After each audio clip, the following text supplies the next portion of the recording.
Her name was Rachel. She was 19, fresh out of high school, working the late shift at a small diner called Gracie's Grill, just off Main Street. Rachel wasn't loud. She wasn't flashy, but she was kind. The kind that didn't need an audience.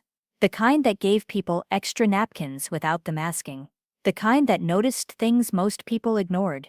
Like the man who sat outside the window every night. Same coat, same shoes, same tired eyes. Rachel didn't know his name yet, but she always smiled when she saw him. Because even when the world looked away, Rachel saw people. It was late. Almost 9:30 p.m. The booths were emptying out, and the cook was already wiping down the grill. Rachel had just finished ringing up a couple's bill, when the bell above the door jingled. The homeless man stepped inside slowly. Heads turned, not kindly. The manager, Mr. Carson, looked up from his clipboard, eyebrows tight. "Can I help you, sir?" he asked flatly. The man didn't say much, just walked to the counter and stood quietly. Rachel looked at him. He looked cold, hungry, tired. She didn't ask questions.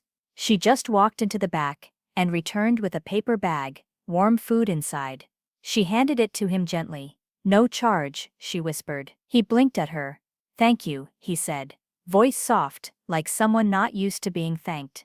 As soon as the man stepped outside, Mr. Carson stepped up. "Hard, Rachel," he snapped.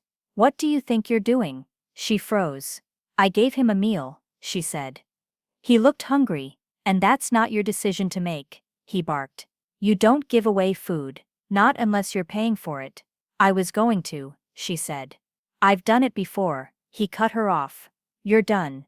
The room went still. "You're firing me?" Rachel whispered. "You made a choice, now I'm making one. Hand over your apron." She did, slowly. Her hands shook. Customers stared. But no one said a word. Rachel gathered her things. Her eyes burned, but she refused to cry. As she turned to leave, a voice rang out from one of the back booths. "Wait." Everyone turned. A man stood up, older, dressed simply. Baseball cap low over his eyes. "I saw what she did," he said. "And I think she should be thanked, not fired." Mr. Carson crossed his arms. "And who exactly are you?" The man took off his cap and stepped forward. "My name's Thomas J. Hale." Someone gasped. Another whispered. "That's the guy from the finance show, the investor." Rachel looked up, confused. "I've been watching Mr. Hale said. "Not just tonight, all week. I've come in dressed different, sat quiet, listened." He turned to Rachel. "And I saw kindness when no one else was looking. You treated everyone with dignity, even me, when I came in dressed rough. You smiled and served without judgment." Thomas Hale wasn't just a diner regular. He was a billionaire investor, a media personality, a man who believed in people before numbers, and he had been working on a segment about everyday kindness in forgotten places.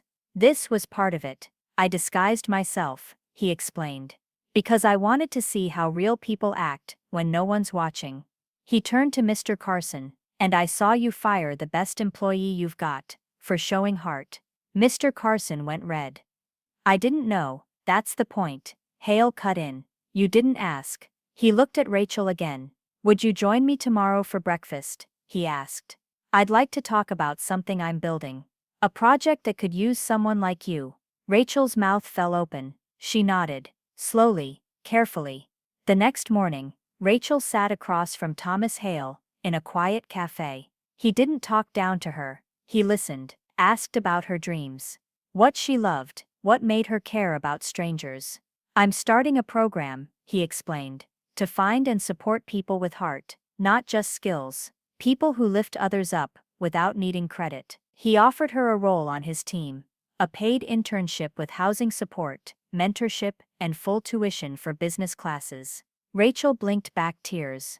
"I'm just a cashier," she said.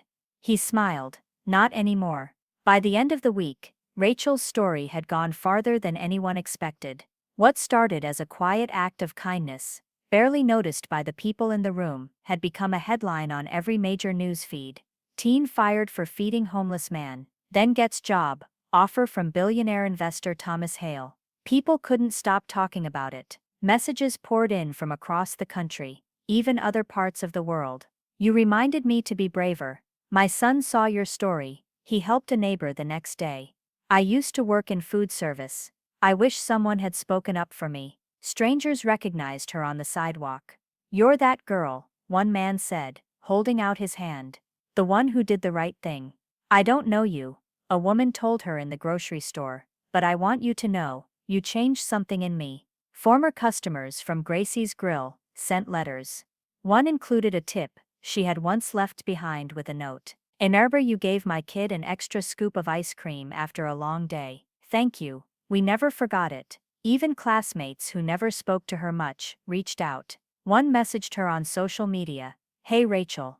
I saw the news. Just wanted to say, I was one of the people who laughed when others picked on you. But what you did, it was braver than anything I've ever done. And then, of course, there was Mr. Carson. The same manager who had fired her stood in front of the cameras days later, trying to explain himself. He called it a misunderstanding. He reached out to Rachel through email and said, "We'd love to have you back. Same position, same hours, full pay." Rachel read the message once, then closed it quietly. She didn't reply right away. Later, she sent back just one line: "Thank you. But I've already found where I belong." Rachel had something now that couldn't be measured by tips or shifts: a path, a purpose, a voice that people had finally learned to hear. She wasn't just a cashier anymore. She was a name people associated with grace, with courage, with doing what was right, even when it cost her something. Months later, Rachel stood on a small stage under warm lights, facing a crowd of new interns and donors. It was an event for the Hale Foundation, which had now grown into a nationwide movement, supporting youth-led kindness projects, small community businesses, and food security programs. She wore a simple black dress, no fancy jewelry, no script, just a folded note in her hand, and that same quiet presence that had once gone unnoticed behind a diner counter. She stepped to the microphone and spoke from her heart. "I didn't give that man food because I wanted praise. I gave it because I've been hungry too. I've stood outside in the cold. I've watched people walk past like I didn't exist, and that night, something in me said, don't look away." So I didn't. She paused, then looked out at the audience. One meal may not change the world, but it can say what words can't. It can say, "You matter, you're not invisible." The room rose to their feet, not because she was rich, not because she was famous, but because she reminded them what kindness really is. Not showy, not loud, just real, and quietly powerful. Later that night, Rachel returned home and sat by her window. She reached into her drawer and pulled out a small folded piece of cloth, her old diner apron. She ran her fingers along the faded fabric, not to remember the day she was fired, but to remember what came after: the stranger, the speech, the second chance. She folded it neatly again and whispered to herself, it was never just about the food. It was about seeing someone before the world decides they're worth seeing. They fired her for feeding someone who had nothing, but when a stranger spoke up, they all learned what real wealth looks like: a heart that gives, even when no one's watching.